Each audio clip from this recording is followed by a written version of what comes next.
का समाधान। ये देवादिदेव 1008 मूल नायक श्री मुनि सुव्रतनाथ भगवान की जय जय जय। बोलिए प्रातः स्मरणीय संत शिरोमणि परम पूज्य 108 आचार्य गुरुवर विद्यासागर जी महामुनिराज की जय जय जय। बोलिए गुणायतन प्रणेता संघ का समाधान प्रवर्तक भावना योग प्रवर्तक प्रखर वक्ता परम पूज्य 108 मुनिवर श्री प्रमाण सागर जी मुनिराज की जय जय जय। बोलिए परम पूज्य 108 मुनिवर श्री हरह सागर जी मुनिराज की जय जय जय। प्रिय दर्शकों, पारस चैनल, जिनवाणी चैनल एवं प्रमाणिक ऐप के माध्यम से प्रसारित होने वाले आज के संघ का समाधान के इस कार्यक्रम से जुड़े देश एवं विदेश के सभी दर्शकों और श्रद्धालुओं का, श्रोताओं का मैं हार्दिक अभिनंदन करता हूं। मैं आपको लिए चलूं संघ का समाधान की ओर। इसके पूर्व रोज की तरह हम लोग सामूहिक रूप से पूज्य देव के चरण कमलों में त्रिवार नमोस्तु निवेदित करते हुए उनके मंगल में आशीर्वाद से अपने को अभिषिक्त कर कृतार्थ करेंगे। तो चलिए हाथ जोड़िए, मस्तक झुकाइए और बोलिए मेरे साथ, नमोस्तु गुरुदेव, नमोस्तु गुरुदेव, नमोस्तु गुरुदेव। बोलिए मुनिवर श्री प्रमाण सागर जी महाराज की, मुनिवर श्री हरह सागर जी महाराज की। पूज्य गुरुदेव, आपकी आज्ञा और अनुमति से मैं अपने दर्शकों और श्रोताओं को संघ का समाधान की ओर लिए चलता हूँ।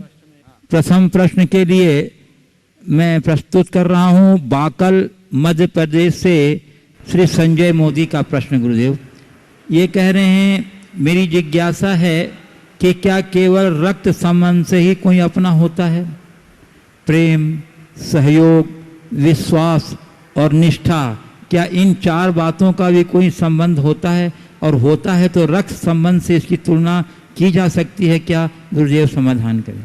देखिए, अपनत्व का संबंध आत्मीयता से है।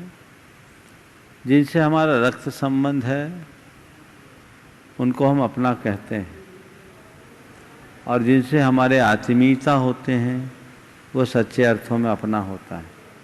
कोई ज़रूरी नहीं कि जिन्हें हम अपना कह के पुकारते हैं उनमें अपनत्व तो हो ही, और ये भी कोई ज़रूरी नहीं जो अपना नहीं हो उनमें अपनत्व न हो। मूलतः भावना आत्मीयता से संबद्ध है। आत्मीयता से ही परस्पर प्रेम, स्नेह जैसे गुण प्रकट होते हैं, और वे ही हमारे जीवन के विकास के आधार बनते हैं। पूज्य गुरुदेव, अशोका गार्डन भोपाल से तेजस देव जैन कह रहे हैं, कोई है जो फ़ोन पर हमसे बकवास करता है, हम कुछ ज़रूरी काम में व्यस्त रहते हैं तो उसका फ़ोन आ जाता है, पर यदि हम उसे नहीं उठाते हैं तो क्या हमें पाप लगता है? क्योंकि कहते हैं कि कोई आवाज़ दे और ना सुनो तो आगे जाकर बहरे हो जाते हैं।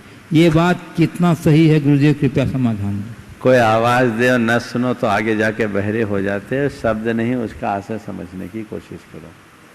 आवाज़ दे न सुनो तो आगे हो जाकर बहरे हो जाने का मतलब ये है कि किसी की पुकार न सुनना, उसकी अवहेलना करना, उसकी उपेक्षा करना एक प्रकार से असंवेदनशीलता का द्योतक है, और ऐसा व्यक्ति अपने जीवन में नुकसान उठाता है। जहाँ तक फ़ोन में इस तरह से व्यवधान डालने वाले लोग, डिस्टर्ब करने वाले लोगों से तो हमें दूरी बना करके ही चलना चाहिए। ये आवाज़ नहीं है, अनावश्यक की माथापच्ची है। बिना मतलब बात करने से कोई लाभ नहीं है। काम की बात हो तो हमें अपनी शक्ति भर उसको सहयोग देना चाहिए और उसकी उपेक्षा नहीं करनी चाहिए। पूज्य गुरुदेव, सिंगापुर से प्रमाणिक समूह के सदस्य श्री अचिंत जैन कह रहे हैं, गुरुदेव समस्त परिवार का आपके चरणों में बारंबार नमोस्तु। मुनि श्री, हर व्यक्ति रोज भोजन करता ही है और भोजन करते समय कोई न कोई मानसिक प्रक्रिया चलती ही रहती है, अथवा जैसे विचार होते हैं वैसे भोजन तन को लगता है। कृपया यह बताएं कि आप जब आहार लेते हैं तो आप क्या विचारते हैं, और जब हम लोग भोजन करें तो भोजन को किस प्रकार शुरू करें, और भोजन करते हुए कैसे मन में विचार रहे, क्या आत्मचिंतन करें, एवं भोजन के पश्चात किस प्रकार से हम उस भोजन को धन्यवाद करें में कृपया उचित मार्गदर्शन देकर हमें अपनी विचारधारा में थोड़ा परिवर्तन लाने का अवसर दें। बहुत अच्छी बात आपने पूछी है। भोजन करते समय किसी न किसी प्रकार के विचार तो पड़ते हैं, और हर व्यक्ति की अपनी अपनी मानसिकता होती है, उसके अनुरूप उसकी विचारधारा होती है। आपने पूछा आप जब भोजन करते हैं तो आपके मन में क्या विचार होता है।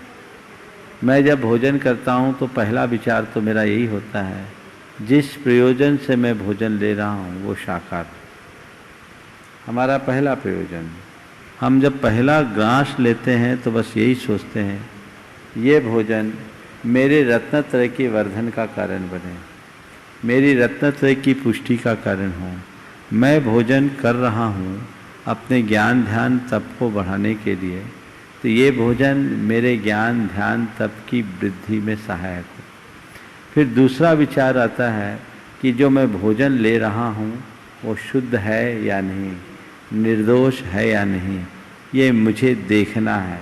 मुझे शास्त्र विहित मर्यादा के अनुरूप ही अपना भोजन करना है।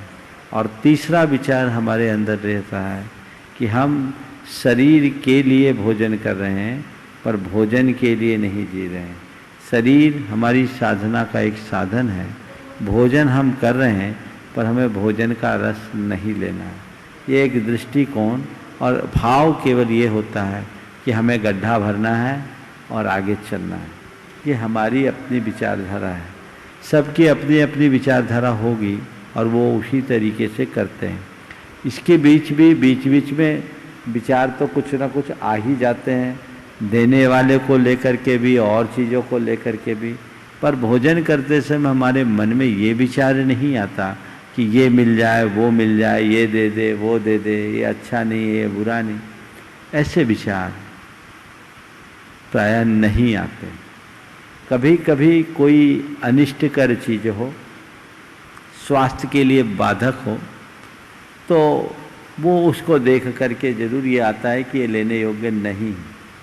तो ये चीज़ें सबके साथ चलती है, पर मूल विचारधारा किस भाव से हम भोजन कर रहे हैं ये बहुत महत्वपूर्ण है और हमें उसी तरीके से देख करके चलना चाहिए। जहाँ तक आम जनों को भोजन लेने के समय क्या भाव होना चाहिए, आम जनों को भोजन करते समय सबसे पहले भाव तो ये रखना चाहिए, हे प्रभु जिस तरह से मुझे भोजन मिल रहा है संसार के हर प्राणी को भोजन मिले, संसार में कोई भूखा न रहे। दूसरा भाव रखना चाहिए, जितने चाव से मैं भोजन कर रहा हूँ उतने ही भाव से भजन भी करूँ। चाव से भोजन कर रहा हूँ, भाव से भजन करूँ। तीसरा विचार ये होना चाहिए कि ये भोजन हमारे तन मन के स्वास्थ्य का आधार बने, हमारे मन में शांति हो, सद्भाव हो। ये भाव और विचार रखकर अगर व्यक्ति भोजन करता है तो उसके लिए बहुत ही लाभप्रद होता है और उसके परिणाम बहुत अच्छे निकल सकते हैं। तो गुरुजी उन्होंने एक प्रश्न भी पूछा कि भोजन को किस प्रकार शुरू करें, जैसे आप लोग करते हैं क्या उसी प्रकार हम करें? भोजन कैसे शुरू करें? देखिए, आयुर्वेद के नियमानुसार आद्य मधुर अंत मधुर, भोजन की शुरुआत मधुरता से करनी चाहिए, मधुर रस से युक्त, लेकिन उससे पहले भगवान का नाम लो। हम लोग सिद्ध भक्ति करते हैं, आप कम से कम 9 बार नमोकार मंत्र पढ़ें। और जो बात मैंने कही, सभी जीव सुखी रहे, कोई दुखी न रहे, इस धरती पर कोई भूखा न हो, कहीं अन्न का संकट न हो, कोई अस्वस्थ न हो, कोई बीमार न हो, किसी के ऊपर संकट न हो, इस भाव को भाने के बाद आप अपने भोजन की शुरुआत कर सकते हैं। और भोजन की कैटेगरी की जब बात करें तो आद्य मधुरम अंत मधुरम, भोजन की शुरुआत मीठे से करनी चाहिए। तो गुरुदेव, कटनी मध्य प्रदेश से सुकृति जैन कह रही हैं। सुकीर्ति, हाँ, इन्होंने सुकृति लिखा है। हाँ, सुकीर्ति, हाँ सुकीर्ति पूर्व विधायक, हाँ जी, कह रहे हैं गुरुदेव गृहस्थ का सबसे बड़ा धर्म दान है, ऐसा आपने रत्न कंडक श्रावकाचार्य क्लास में बताया। तो यदि कोई व्यक्ति धनाभाव के कारण दान देने में समर्थ न हो तो परोपकार करके क्या धर्म का पालन नहीं किया जा सकता है, जैसा कि कई जैनेतर सेवा आदि प्रदान करके कर रहे हैं?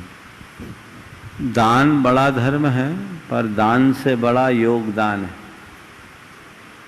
जिनके पास धन है वो दान दे, जिनके पास धन नहीं है, तन और मन है, वो योगदान दे। योगदान से भी बड़ा लाभ मिल सकता है। दान देने वाला तो केवल अपना अल्प दान देता है, योगदान देने वाला अपना सर्वस्व अर्पित करता है। और जितने लोगों के अच्छे कार्य में वो निमित्त बनता हो, सबका 6वां भाग उसके हिस्से जाता है। तो दान से बड़ा योगदान है। भाव रखो दान देने का, सामर्थ्य के अनुरूप दान दो।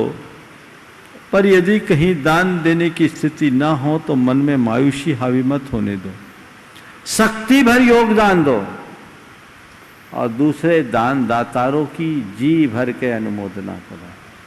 यदि ऐसा करे तो ये हमारे जीवन के उत्कर्ष का निमित्त बनेगा। पूज्य गुरुदेव, गंज बासौदा मध्य प्रदेश से बाल ब्रह्मचारिणी विभा दीदी कह रही हैं नमोस्तु पूर्वक कि आत्मा का तात्विक स्वरूप क्या है और इसे कैसे समझा जा सकता है। इसे समझे बिना जो कुछ भी शुभ कार्य हम करते हैं, क्या वे कोई सक्रिय एवं सार्थक अवसर इसे समझने के लिए हमें प्रदान करते हैं या सर्वथा अर्थहीन है?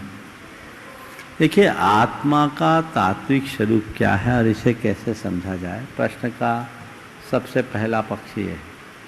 आत्मा का तात्विक स्वरूप क्या? आत्मा का जो स्वाभाविक रूप है वही उसका तात्विक स्वरूप। मैं शुद्ध ज्ञान में, चैतन्य में आत्मा हूँ, ये समझ आत्मा के तात्विक स्वरूप की समझ है। शुद्ध यानी निर्विकार, सहज, कर्म रहित, भाव रहित, दोष रहित, मात्र ज्ञाता दृष्टा मैं हूँ, अजर अमर अविनाशी आत्म तत्व हूँ।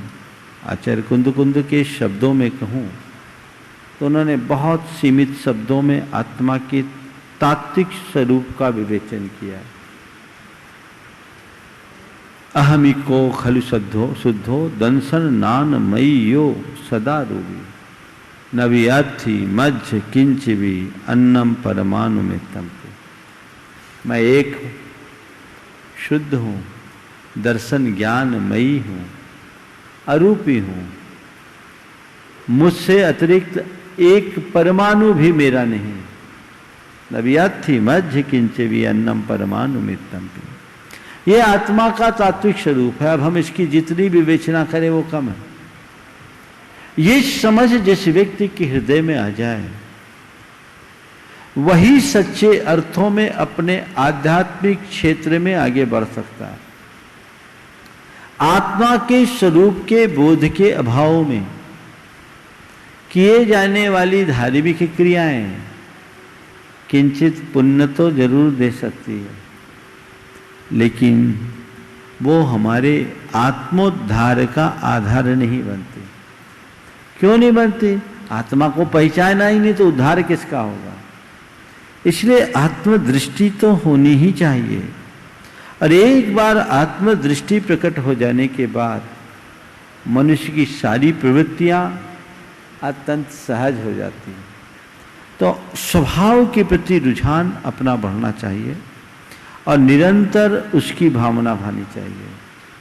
भावना योग के अंत में शुद्धो हम, शांतो हम, सहजो हम, शो हम के जो सूक्त आप सबसे बुलवाए जाते हैं वो आत्मा के उसी तात्विक स्वरूप के लिए दोहराते हैं। वो मेरी दृष्टि में होना चाहिए। न ये तन मेरा है, न तन मैं हूँ, न मेरे अंदर उत्पन्न होने वाले विचार मैं हूँ, न मेरे मन में प्रकट होने वाले अच्छे बुरे भाव मैं हूँ। मैं इन सब से परे शुद्ध जानने और देखने रूप आत्मा हूँ। ये समझ आपके मन में जग गई तो फिर ज्यादा कुछ कहने की जरूरत नहीं होगी और अनात्मी के प्रति हमारा लगाव अपने आप कम होगा। गुरुदेव, अमर पाटन मध्य प्रदेश से श्री नंदन जैन कह रहे हैं, गुरुदेव वैराग्य भावना और कोरोना में क्या अंतर है? वैराग्य भावना और कोरोना सुन पूरा प्रश्न। हाँ, वैराग्य भावना सब छोड़ने के लिए प्रेरित करती है और कोरोना भी हमें दहशत के कारण सब छोड़ने पर मजबूर कर रहा है। गुरुदेव छुड़वाने का काम तो दोनों कर रहे हैं, तो वैराग्य की प्रशंसा क्यों की जाती है और कोरोना को भस्मासुर की तरह कोरोना से डराया क्यों जा रहा है? कुछ छुड़ा ही तो रहा है, छुड़ाना ही तो जैन धर्म का लक्ष्य है। बहुत अच्छा सवाल किया है और कोरोना को वैराग्य भावना से जोड़ा है। थोड़ा समझो, छोड़ने में और छुड़ाने में बड़ा अंतर है। वैराग्य छोड़ने के लिए प्रेरणा देता है और कोरोना में लोगों को छोड़ना पड़ता है। मन में वैराग्य की धार प्रकट हो जाए तो किसी चीज को छूने की ही इच्छा नहीं होगी। लेकिन आपने जिस कोरोना रूप भस्मासुर की बात की है, उसका तो नाम सुनने से दहशत होती है। छोड़ते नहीं है, छोड़नी पड़ती है। भाई किसी को छुओ नहीं, नहीं तो अभी लपेटे में आएंगे। पर तन से नहीं छोड़ते, मन से तो छूते ही हैं। वैराग जिसके हृदय में जग जाता है वह तन तो ठीक है, मन से भी दूर हो जाता है। इनमें बड़ा अंतर है। एक किसी को करंट का शौक लगता है, झटका लगता है, दूर होता है, झटका खा करके दूर होता है। और एक व्यक्ति देख लिया कि आगे करंट है, हमें वहां जाना ही नहीं। दोनों को एक समान मानेंगे क्या? एक झटका खा करके दूर हो रहा है और एक पहले ही उसे झटक रहा है। कोरोना तो एक झटका है, जिसको लग गया बड़ा बुरा हाल होता है। हमें चाहिए कि हम खुद को अपने आप दूर रखें और हम दूर रखेंगे तो हमारा पथ अपने आप प्रशस्त होगा। पूज्य गुरुदेव, भाग्योदय सागर से शिल्पी अमरदीप जैन कह रहे हैं, महाराज श्री व्रत करने का प्रयोजन क्या है? इसे तिथि विशेष से क्यों जोड़ दिया गया है? व्रत तो कभी भी कर सकते हैं। महाराज जी, कल सुगंध दशमी है और मेरा प्रश्न यह भी है कि सुगंध दशमी का व्रत क्यों किया जाता है और इस व्रत को करने का उद्देश्य क्या है और उस दिन कौन से भगवान की पूजा करनी चाहिए और पीरियड में यदि यह व्रत तिथि पड़ जाए तो कैसे व्रत करना चाहिए? देखिए, व्रत क्या है? व्रत शब्द अनेक अर्थों में प्रयुक्त है।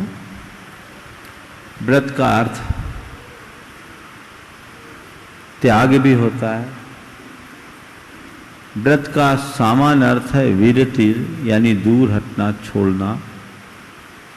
पापों के त्याग को व्रत कहते हैं। एक अर्थ आया अभिसंधिकिताद विरतिर विषयाद योग्यात व्रतम भवति।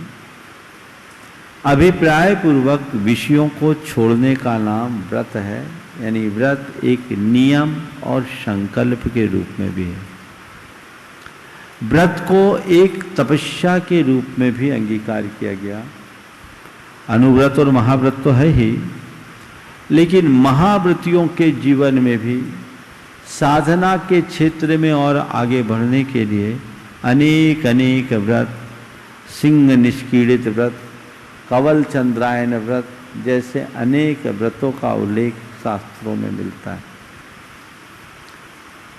और व्रत को एक साधना के अभ्यास की दृष्टि से भी रखा गया, जिसमें आपके 16 कारण व्रत, 10 लक्षण व्रत, अष्टायनिका व्रत आदि हैं। जो एक प्रकार की तपस्या के अंग के रूप में है। कालांतर में व्रत एक प्रकार की लौकिक कामना की पूर्ति के साधन के रूप में भी किया जाने लगा और बहुत सारे व्रत हमारे यहाँ आ गए, जैसे सुहाग दशमी व्रत कल है। सुगंध दशमी नहीं है, कल सुहाग दशमी है। सुगंध दशमी तो धूप दशमी के दिन, कलश दशमी, सुहाग दशमी जो भी है, इस तरह के व्रत बहुत सारे हैं जो अर्वाचीन काल में विकसित हुए। इसके पीछे मुझे एक प्रयोजन तो ये दिखता है कि अन्य परंपराओं में व्रत आदि का चलन बहुत तेजी से हुआ और उन परंपराओं में व्रतों के माध्यम से लोग अपनी मन्नत मनौतियाँ पूरी करने लगे हैं। तो हमारे यहाँ लोगों को उन सब से बचाने के लिए विभिन्न व्रतों का प्रवर्तन कर दिया गया और उनके साथ कई तरह की कथाएं गढ़ी गई कथाएं हैं और वो सब कथाओं को जोड़ दिया गया, उसके अनुसार उनका महात्म्य बढ़ गया। साथ में व्रतों के साथ उसके उद्यापन की शर्त भी जोड़ दी गई। कदाचित कोई उद्यापन न कर पाए तो उसे व्रत दूना करने का भय बता दिया और उद्यापन में भी बहुत सारा दान देने की बाध्यता कर दी गई।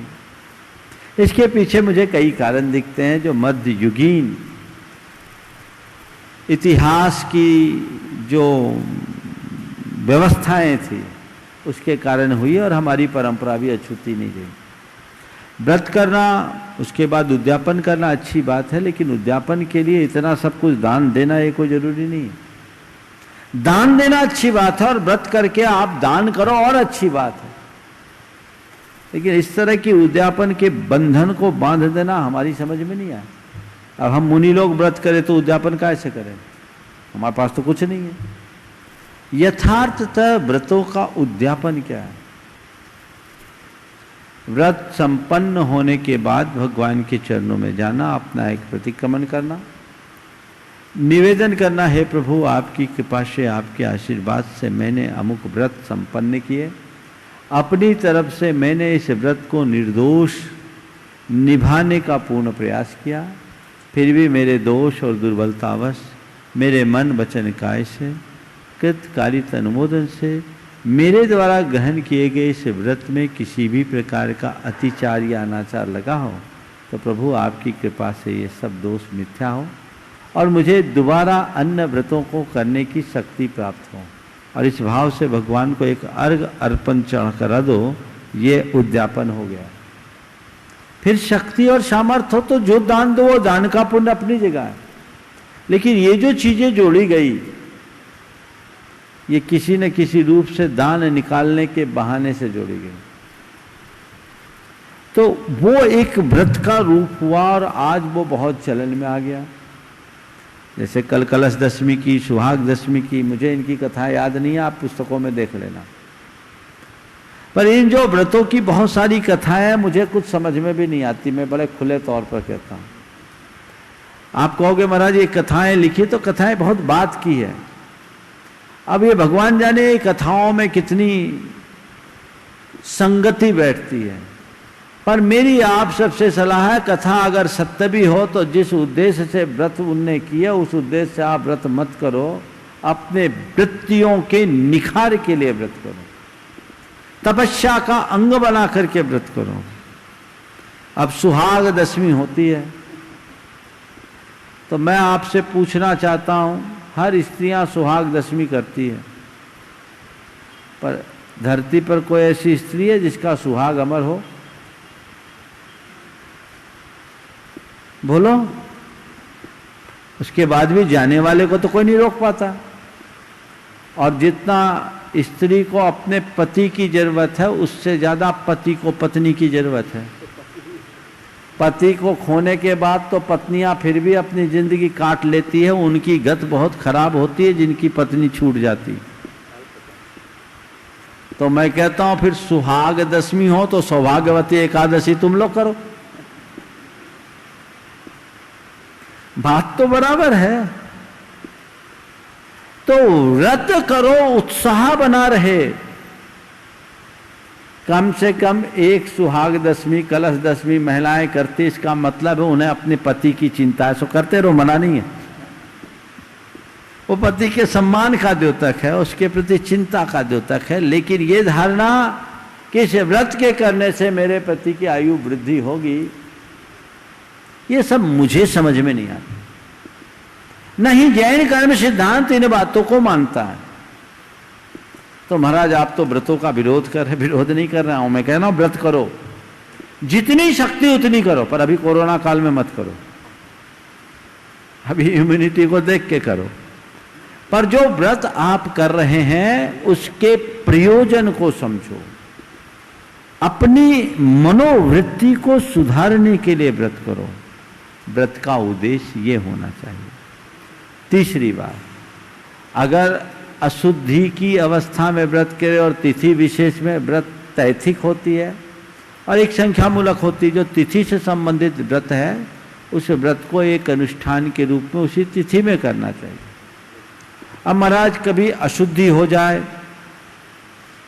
तो उस दिन भी व्रत करो, पर उसकी गणना मत करो। 10 वर्षों तक आपको करना है कलश दशमी, 11वीं में उद्यापन करते हैं ना, और बीच में आ जाए तो जब भी बीच में आए व्रत जारी रखना।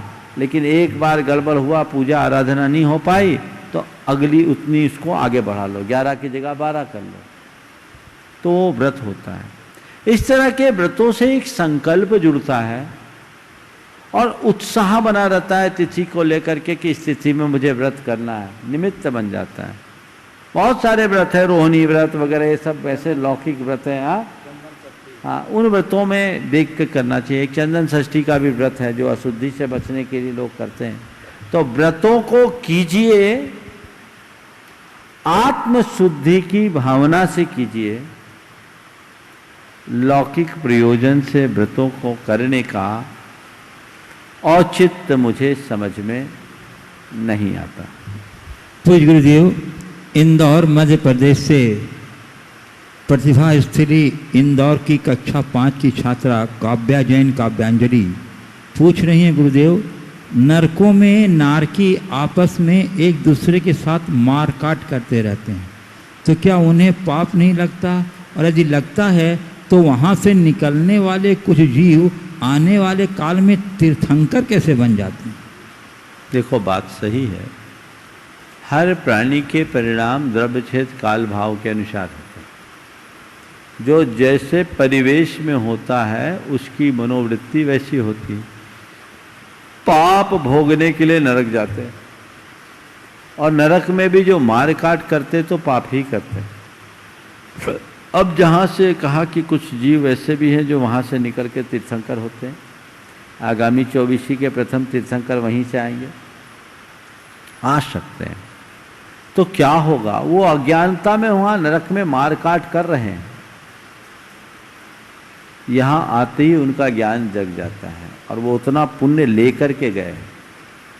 तीर्थंकर प्रकृति उनकी सत्ता में है। ये पुराने पाप भोगने के लिए वहां गए एक ड्यूरेशन तक के लिए। वो तीर्थंकर प्रकृति का पुण्यकर्म अब कुछ समय बाद उदय में आने वाला है, वो उनको लेकर आएगा जो उनके परिणाम सुधारेगा। और इसका प्रभाव नरक में रहते हुए उनके आखिरी जब 6 महीना शेष रहते तभी दिखने लगता है। उनके चारों तरफ वज्रमयी कवच बन जाता है, वे सुरक्षित हो जाते हैं, उनके परिणाम भी बदल जाते हैं, उनके अंदर सम्यक दर्शन होता है। तो यहाँ आते ही भाव बदलते हैं, जीवन बदल जाता है। नरक में मार काट करके तीर्थंकर प्रकृति कोई नहीं बांध सकता। पहले कुकर्म करके सुधरने वाला मनुष्य अगर अपने जीवन में बदलाव लाया और तीर्थंकर प्रकृति का बंध कर लिया, जैसे सैनिक ने किया, तो अपने कुकृत्यों के कारण नरक तो जाना पड़ेगा, वो दंड उसे भोगना पड़ेगा। पर ये जो आज सुकृत्य किया है वो नरक के भाव के बाद आकर यहां फलेगा। तो आत्मा में ऐसी योग्यता है कि बीच में जैसे हम लोग कभी जर्नी करते हैं ना, तो पियावान घाटी से निकलना हो, टर्निंग हो, खूब उबड़ खाबड़ रास्ता हो, और उसमें एक लंबी यात्रा करने के बाद एकदम समतल धरातल मिल जाए और तब आप अपने लक्ष्य को पाएं। तो ये जो यात्रा का एक पड़ाव है जिसमें उनको इस मार काट की भरी जिंदगी, यातनापूर्ण जीवन जीने के लिए बाध्य होना पड़ता है, वहाँ से निकलेंगे स्मूथ लाइफ हो जाएगी। तो ये जीवन की ये दशा है और इसी अनुरूप सारे कार्य होते हैं। तो जी गुरुजी, और मैं यहाँ उपस्थित जिज्ञासुओं को आपकी आज्ञा से आमंत्रित करता हूँ। श्रीमती सालू देवी जैन, कपड़ा बाजार अध्यक्षा, अखिल भारतीय दिगंबर जैन महिला परिषद कटनी प्रशाखा की अध्यक्षा। और तब तक गुरुदेव एक प्रश्न है, अंजड़ जिला बड़वानी मध्य प्रदेश से अंतिम कुमार जैन कह रहे हैं, गुरुदेव हमारा नाम हमारे परिवार की देन होती है, पढ़ लिख कर जो डिग्रियां मिलती है वो यूनिवर्सिटी की देन होती है, और हमारी नौकरी और उससे होने वाली कमाई कंपनी के मालिक की देन होती है। तो गुरुदेव वह कौन सी कमाई है जिसे हम अपनी देन माने और हमारी पहचान बने? नाम माँ बाप ने दिया, शरीर भी माँ बाप ने दिया, और नीचे आ जाओ, शरीर माँ बाप ने दिया, नाम परिवार के लोगों ने दिया, डिग्री यूनिवर्सिटीज ने दी, नौकरी कंपनियों ने दी, तनख्वाह उनने दी, सैलरी उनने दी, सब और ने दिया। हमने खुद ने खुद के लिए क्या समर्पित किया, क्या दिया? हमने अपने लिए आज तक कुछ भी नहीं दिया। अगर हम देना चाहते हैं तो हम खुद के प्रति, खुद के लिए समय देना शुरू करें। यदि हम आत्मा के लिए समय देते हैं तो समझ लेना हमने अपने लिए बहुत कुछ किया। नमोस्तु गुरुदेव। मातृत्व नारी के गौरव का एक महत्वपूर्ण गुण है, परंतु गुरुदेव आज की नारियां स्वतंत्र जीवन जीने के लिए मातृत्व का बोझ मानकर मातृत्व के सुख से बचना चाहती हैं। यह आधुनिक संस्कृति, परिवेश एवं शिक्षा का सुप्रभाव है या दुष्प्रभाव?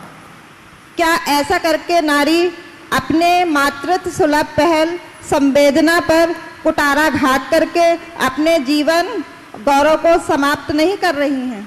बहुत अच्छी बात आपने की है और बिल्कुल यथार्थ है जो आपने कहा कि आज स्त्रियां मातृत्व के गौरव से दूर भाग रही हैं और ऐसा करके वह अपने नार्योचित गुण को ही समाप्त कर रही है, उनका गौरव भी खंडित हो रहा है।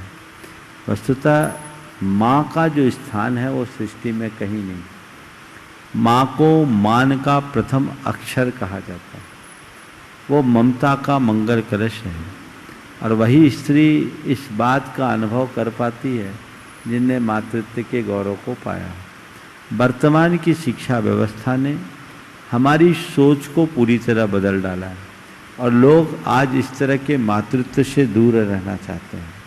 ऐसी महिलाओं के लिए मैं आज कहना चाहूँगा, आज से कुछ दिन पहले एक समाचार प्रकाशित हुआ, लंदन की एक भारतीय महिला ने इस विषय में लिखा। आप लोगों ने भी उसे पढ़ा होगा, सुना होगा, मुझे लोगों ने पढ़ाया कि एक भारतीय महिला जो लंदन में रही और लंबे समय तक लिव इन में रही, लिव इन के कंसेप्ट में रही, उसको उस समय भारत की जो परंपरागत व्यवस्थाएं हैं वो बड़ी बंधन लगती थी और वो सोचती थी कि यहाँ महिलाओं के साथ ज़रूरत से ज़्यादा नियंत्रण है, बंधन है। लेकिन उन्होंने अपने अनुभव लिखा, बहुत अच्छा अनुभव था, नाम तो मैं भूल रहा हूँ, ये करीब 2-3 महीने पहले ही प्रकाशित बात है और पूरे देश भर में वायरल हुई है। तो उन्होंने उसमें लिखा कि आज मैं समझती हूँ कि भारत की परंपरा कितनी अच्छी है, अगर मैं किसी एक से बंध के रहती और संतान का सुख भोगती तो आज मेरी ये दशा नहीं होती। ये आज की इस पढ़ी लिखी पीढ़ी को कब समझ में आएगा, मुझे समझ में नहीं आता। जब तक समझ में आता है तब तक उनके पास कुछ बचता नहीं। हमें ये समझना चाहिए और अपने गौरव को आत्मसात करना चाहिए, क्योंकि जब तक माँ है और मातृत्व है तभी तक हमारी समाज में समरसता रहेगी। जो समाज माँ और मातृत्व से शून्य होगा वो समाज बर्बर समाज बन जाएगी। उसमें घोर बर्बरता पनप जाएगी। इसलिए हर नारी को चाहिए वो अपने मातृत्व के गौरव से स्वयं को मंडित रखे। नमस्ते गुरु। श्रीमती रचना संजीव जैन, पुरानी बस्ती कटनी, और उसके बाद तैयार रहेंगी श्रीमती डाली मालगुजार, कटनी मालगुजार परिवार। गुरुवर के चरणों में मेरा बारंबार नमोस्तु। गुरुवर, मेरी यह जिज्ञासा है कि रचनात्मक गतिविधियों का स्वरूप क्या है तथा इनका समाज के सर्वांगीण विकास में योगदान व स्वरूप क्या है? किस प्रकार महिलाएं इसमें अपना योगदान दे सकती हैं? आप हमें रचनात्मक प्रवृत्तियों का स्वरूप क्या है और समाज में सर्वांगीण विकास में इसका योगदान क्या और महिलाएं किस प्रकार योगदान? देखिए, रचनात्मक प्रवृत्तियों का स्वरूप क्या है? रचनात्मक प्रवृत्ति किसे कहते हैं? जिससे अच्छा हो, जिससे परिणाम अच्छा हो। निर्माण को रचना कहते हैं और विनाश को विध्वंस। हमने ये बिल्डिंग बनाई है, ये एक प्रकार की रचनात्मक प्रवृत्ति है, और तोड़ फोड़ कर दें तो विध्वंसकारी प्रवृत्ति है, जो नकारात्मक प्रवृत्ति है। जिससे व्यक्ति का, समाज का, राष्ट्र का, संस्कृति का विकास हो, वो सब रचनात्मक प्रवृत्ति के अंतर्गत आती है। और जिससे इन सब का विनाश हो, वो सारी चीज़ें विध्वंसात्मक प्रवृत्ति में आती है। हमें एकदम कंस्ट्रक्टिव माइंड से चलना चाहिए और रचनात्मक कार्यों को आगे बढ़ाना चाहिए, जिसके परिणाम सबके लिए अच्छे हो। ऐसी बातों को हमें प्रमुखता देनी चाहिए। और जब समाज में रचनात्मक सोच से भरे लोग होते हैं, तभी समाज प्रगति करती है। उसमें हमारी ऊर्जा हमेशा स्वयं को आगे बढ़ाने में लगती है, पीछे करने में नहीं, खपती नहीं। लेकिन जहाँ नकारात्मक प्रवृत्तियों के लोग होते हैं, उनकी प्रगतिशीलता वहीं अवरुद्ध हो जाती है। हम आगे बढ़ते जाएं। महिलाओं का इसमें बहुत बड़ा योगदान हो सकता है। यदि महिलाएं इधर उधर की बातों को छोड़कर संस्कृति निष्ठ होते हुए अपनी सारी शक्ति को सृजनात्मक दिशा देना शुरू कर दे, अच्छे कार्यों में अपना समय, शक्ति और संसाधन लगाना शुरू कर दे, तो वो तो पूरे समाज का ढांचा बदलने में समर्थ है। आशा है कि महिलाएं इस दिशा में आगे बढ़ेगी और समाज के मूलभूत स्वरूप में परिवर्तन घटेगा। श्रीमती डाली मालगुजार, कटनी, उसके बाद तैयार रहेंगे भव्य सरावगी, कटनी। नमोस्तु महाराज जी, नमोस्तु। गुरुदेव, हर बच्चों का मानसिक विकास एक तरह का नहीं होता। कुछ बच्चे और बच्ची अपरिपक्व मानसिकता से कुछ गलत कर बैठे, तो उसको प्रचार का विषय ना बनाकर किस प्रकार हम उन्हें समझा सकते हैं ताकि उनमें सुधार आए और उनका मानसिक विकास भी हो सके? आजकल ऐसे विषयों को देखा गया है कि लोग इसको सुधारने की बजाय इसका प्रचार और प्रसार बहुत करते हैं। ये कहाँ तक उचित है? देखिए, किसी के दोष और दुर्बलताएं हैं, तो दुर्बलताएं कई वजह से होती, हर व्यक्ति उसका शिकार होता है। हमें उस दुर्बलता का सत्कार तो नहीं करना चाहिए, लेकिन एक दुर्बलता के कारण किसी व्यक्ति को दुत्कारना भी नहीं चाहिए और उसका दुष्प्रचार भी नहीं करना चाहिए। हमें उसे सुधार की संभावना देखकर सुधारने का प्रयास करना चाहिए। हर व्यक्ति में बदलाव आ सकता है। यदि किसी में कोई कमी है तो वो उसकी निजी दुर्बलता है। हम धीरे धीरे उसे सुधारें। और अगर वो नहीं सुधरता है और हमें ये दिखता है कि इसका परिणाम औरों पर खराब होता है, तो उसके लिए एक क्राइटेरिया बना देनी चाहिए, एक लाइन खींच देनी चाहिए कि तुम्हें अपने जीवन में ये बदलाव तो लाना ही होगा और धीरे धीरे परिवर्तन आ सकता है। लेकिन दुष्प्रचार करना व्यक्ति को और अधिक बिगाड़ने में कारण बनता है। हम दुष्प्रचार से व्यक्ति को सुधार नहीं सकते, प्यार और दुलार से व्यक्ति को सुधार सकते। तो अगर किसी में कोई कमी है तो हम ये देखें कि सामने वाले की मनस्थिति क्या है, वो कमी को स्वीकार कर रहा है या नहीं। यदि वो अपनी गलती को स्वीकार रहा है और उसे अपनी गलती से ग्लानि है तो सुधार की संभावना है। और यदि गलती को स्वीकारने को तैयार नहीं है और हमें लगता है कि सुधर नहीं सकता, तो उसकी अन्य अच्छाइयों को देखें और उस गलती से सुरक्षित दूरी रखते हुए उसका जितना लाभ उठा सकते उठाएं, और कदाचित ऐसा संभव नहीं भी है तो उससे घृणा न करें और उसके बारे में दुष्प्रचार कभी न करें। भव्य श्राव की कटनी बचाएंगे श्री प्रमोद कुमार जी जैन, कक्का, महामंत्री धर्म भावना समिति कटनी। नमोस्तु गुरुदेव। महाराज श्री, संसार के दुखों से घबराकर वैराग्य का पद ग्रहण करना क्या प्लायनवाचिता नहीं? आप तो कहते हैं कि कैसा भी दुख का पहाड़ आ जाए संघर्ष करो बजाय हताशा के। दूसरी बात तो यह है कि गुरुजी, पहले तो एक परिवार में एक से अधिक बच्चे हुआ करते थे, तो यदि कोई एक व्यक्ति भी वैराग्य का पद ग्रहण करता तो परिवार में कोई फर्क नहीं पड़ता था। पर आजकल तो परिवार में सिर्फ एक ही बच्चा होता है, यदि वह भी वैराग्य के पद पर चल पड़े तो ये कहाँ तक उचित है? और ऐसी स्थिति में दीक्षा दाता गुरु का क्या निर्णय होना चाहिए? बहुत अच्छा सवाल किया। सबसे पहली बात पूछा है कि संसार के दुखों से घबराकर वैराग्य का रास्ता अपनाना क्या पलायन नहीं है? और आप तो कहते हैं दुख का पहाड़ भी टूट जाए तो उसका सामना कर। सबसे पहली बात ये देखो कि दीक्षा दुख से घबरा करके नहीं ली जाती, वैराग दुख से घबराने के लिए नहीं लिया जाता है। वैराग दुखों के विनाश के लिए लिया जाता है। पलायन नहीं है, घबरा करके तो भागा जाता है। भागने वाला वैरागी नहीं होता, जागने वाला वैरागी होता है। जो अंदर से जागता है उसके भीतर वैराग्य है। वो दुख से घबरा करके अगर वैरागी बनेगा तो सच्चा वैरागी नहीं है।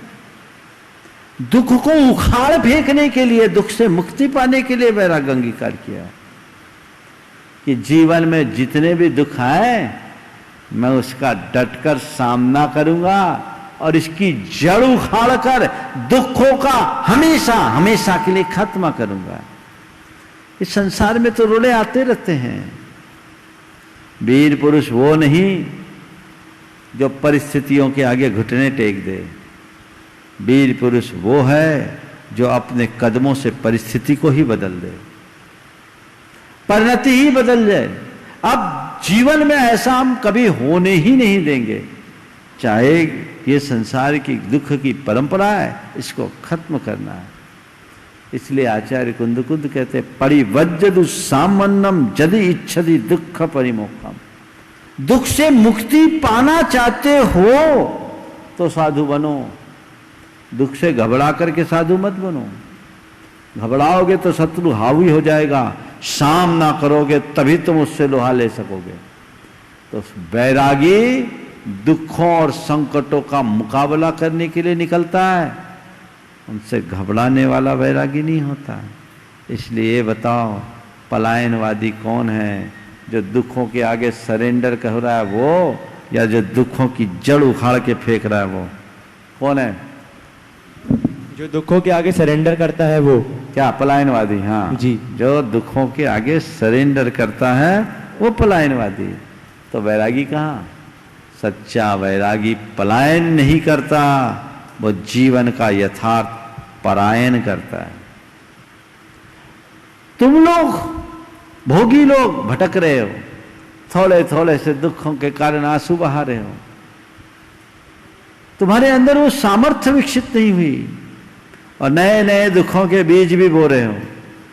और जब वो दुख गहरा करके सामने आता है तो रोना रोते हो।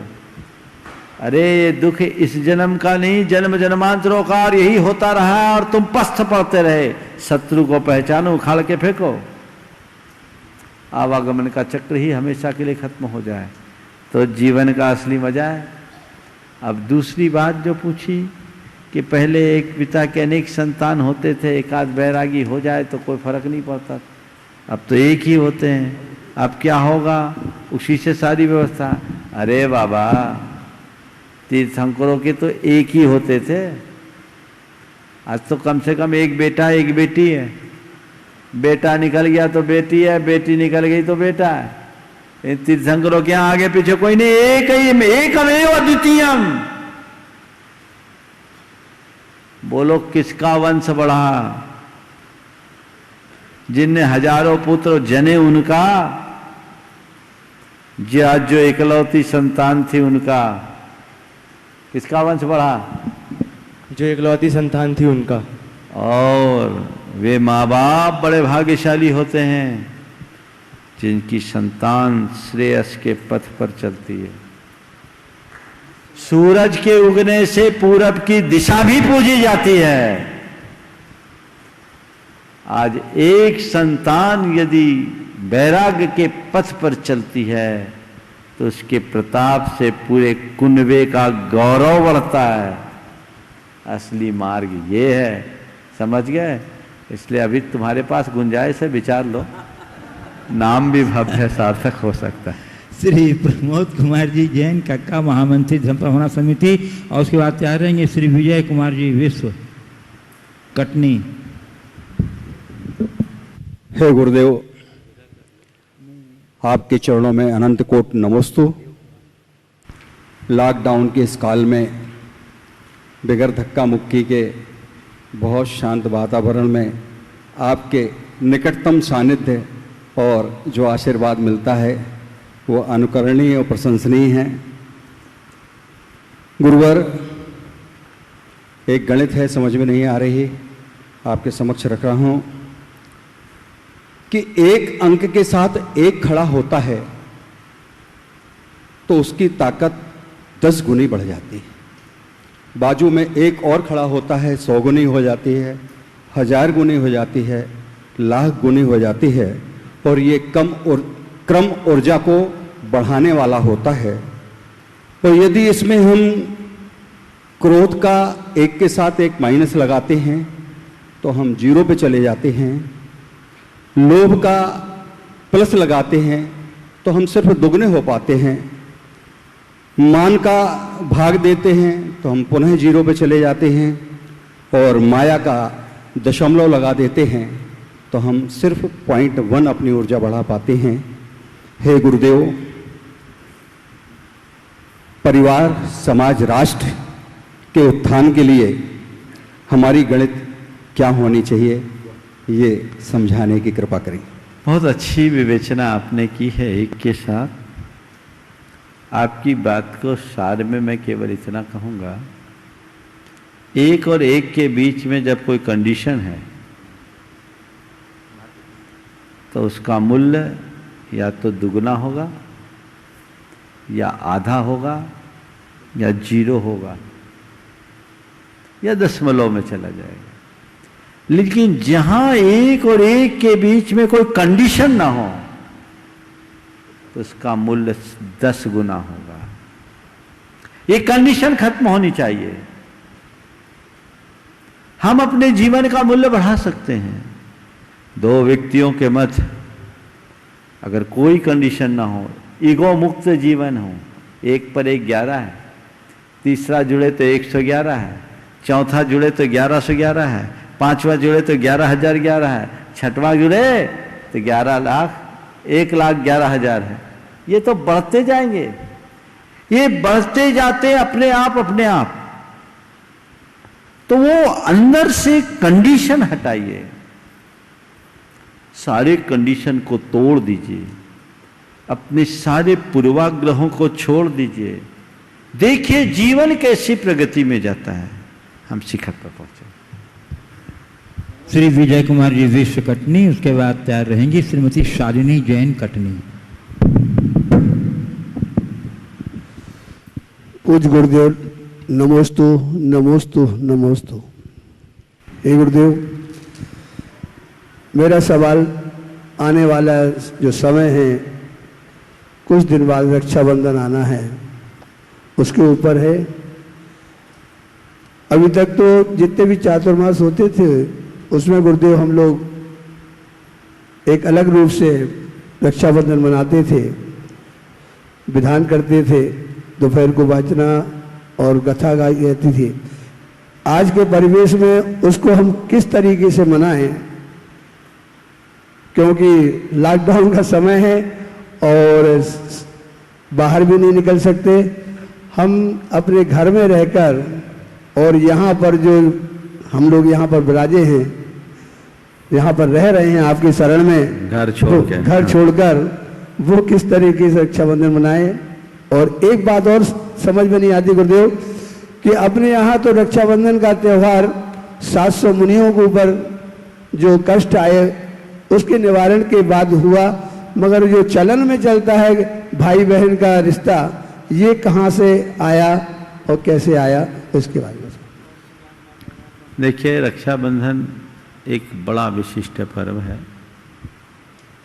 ये धार्मिक पर्व भी है, सामाजिक पर्व भी है, सांस्कृतिक पर्व भी है, ऐतिहासिक पर्व भी है। पूरी विवेचना करूंगा तो बहुत समय लग जाएगा। इस पर पूरे प्रवचन की बात है, आगे अवसर आएगा तो बात करूंगा। लेकिन आपने जो सबसे पहली बात की कि हम रक्षाबंधन कैसे मनाएं, वर्तमान के इस कोरोना काल में लोगों को सरकार की हिदायतों को ध्यान में रखते हुए ही रक्षाबंधन मनाना चाहिए। हमारा मूल रक्षाबंधन धर्म रक्षा का है। धर्म और संस्कृति के प्रति अपनी प्रतिबद्धता को प्रकट करने के पर्व का नाम रक्षाबंधन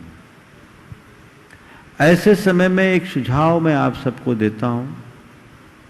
अब कहीं राखी तो अर्पित करने की गुंजाइश नहीं है, मंदिरों में भी जाने की बात नहीं है। देश भर के लोगों को संदेश में देना चाहता हूं कि इन दिनों सारे मंदिर बंद है, तीर्थ क्षेत्र बंद है। कई जगह से ऐसी सूचनाएं आई हैं कि तीर्थों में लोगों के न आने जाने के कारण वहां के कर्मचारियों को तनख्वाह देने की भी व्यवस्था नहीं। ये हमारी जिम्मेदारी है। क्यों न लोग इस बार की रक्षाबंधन किसी तीर्थ के रखरखाव के लिए अपनी शक्ति के अनुसार योगदान दे करके मनाए। एक अभिनव प्रयोग होगा और पता करे उन तीर्थों को जहां पैसा नहीं है, उन प्रसिद्ध तीर्थों में नहीं जहां आज भी शांति धारा के लिए लाइन लगी है। आप उन्हें देखिए जहां वहां के कर्मचारियों को वेतन देने की भी व्यवस्था नहीं है। ये समाज की सोच है, क्योंकि वो हमारी धरोहर है, उसे हमें सुरक्षित रखना चाहिए। भाई बहनों वाला जो मैटर है, डिजिटल राखी भेज दीजिए। ई राखी डिजिटल वही है, वो राखी भेजिए। और ऐसे समय में एक और प्रयोग कीजिए। इस कोरोना के संकट से जो भी प्रभावित हुए हैं, जिनका घर उजड़ गया है, अगर आप सही रक्षाबंधन करना चाहते हैं तो उनके सहयोग के लिए अपना हाथ आगे बढ़ाइए और रक्षाबंधन कीजिए। उनके सहयोग के लिए आप आगे बढ़िए। ये भी एक रक्षाबंधन का तरीका है। जहाँ तक सवाल है यहाँ पर रक्षाबंधन कैसे मनाएंगे, बड़ी प्रसन्नता है। यहाँ पर बहुत सारे लोग अपना घर बार छोड़कर सब यहाँ रुके हुए। 15 दिन से तो ऊपर हो गया, ना कोई आ रहा है ना कोई जा रहा है। सब यहाँ पूरा, सरकार ने तो अभी 3 दिन से लॉकडाउन किया। हमारा लॉकडाउन तो 15 दिन हो गया। ये लोग रह रहे, बड़े आनंद के साथ रह रहे, बच्चे रह रहे, बड़े रह रहे हैं, और वो भी सुरक्षित है, सेवा भाव भी और धर्म लाभ ले रहे हैं।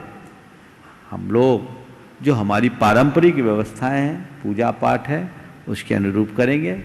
धार्मिक क्रियाएं होगी। देश भर के लोग भी चैनल के माध्यम से इसका भरपूर लाभ उठाएंगे। हम किसी कार्य को नहीं छोड़ेंगे। कार्य करने का तरीका भले बदल जाए तो हमारी जो व्यवस्थाएं हर वर्ष होती है परंपरागत, रक्षाबंधन के पर्व के दिन वो यहाँ होगी और पूरे देश के लोग चैनल के माध्यम से देखेंगे, ताकि हमारी पीढ़ी को हमारी सांस्कृतिक परंपराओं का बोध रहे। पर्व ही तो एक माध्यम है जो हमारी चेतना को झंकृत करते हैं, जागृत करते हैं। उसके बल पर हम इन सब चीज़ों को पहचान पाते हैं। तो वो सारी व्यवस्थाएं होगी और हमको उसी अनुरूप आगे बढ़ना चाहिए। मुझे भरोसा है देश भर में लोग भी इसी तरीके से करेंगे। विभिन्न जगह गुरुओं का, आप लोगों को प्रवचनों का लाभ सोशल मीडिया के माध्यम से मिल ही रहा है। आप उनका लाभ लें और इस संकटकालीन स्थिति में अपना धर्म ध्यान भी करे, अपने पर्व और त्योहार भी मनाए। नमस्ते। श्रीमती शालिनी जैन कटनी उस पर तैयार रहेंगी। उस दिन शेषनाथ भगवान का मुख्य कल अलग भी है। हाँ। वो भी हमारा है ही। सब जो हमारा धार्मिक कार्य होता सब होगा। हाँ, आइए श्रीमती शालिनी जैन उस पर तैयार रहेंगी। श्रीमती ममता रानी देव कुमार जैन शास्त्री परिवार कटनी। चरणों में बारंबार नमोस्तु। गुरुदेव, मैं एक गृहिणी हूँ, पर मैं सामाजिक कार्यों में भी अपनी रुचि रखती हूँ। मैं घर के कार्य के अलावा समाज में भी कुछ करना चाहती हूँ, पर कुछ लोगों के मुंह से ये सुनने में आता है कि क्या ये घर संभाल लेंगी, क्या ये समाज का कुछ कार्य कर पाएंगी। तो ऐसे में हमारा मनोबल टूट जाता है, पर हमें अपनी क्षमताओं का ज्ञान है। तो इसके लिए हमें क्या करना चाहिए? कुछ नहीं करो, ऐसे लोगों की बात सुनो मत, करके दिखा दो।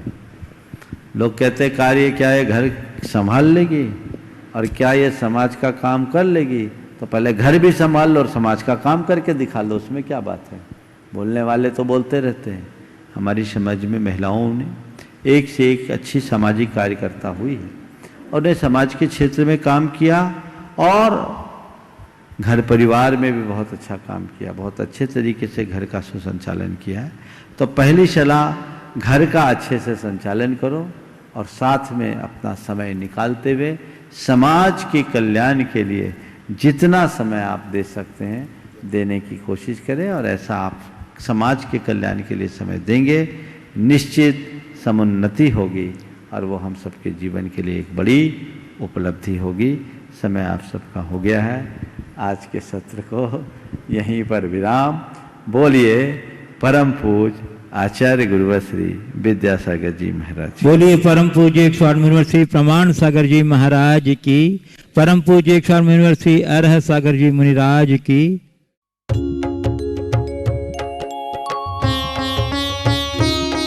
शंका समाधान।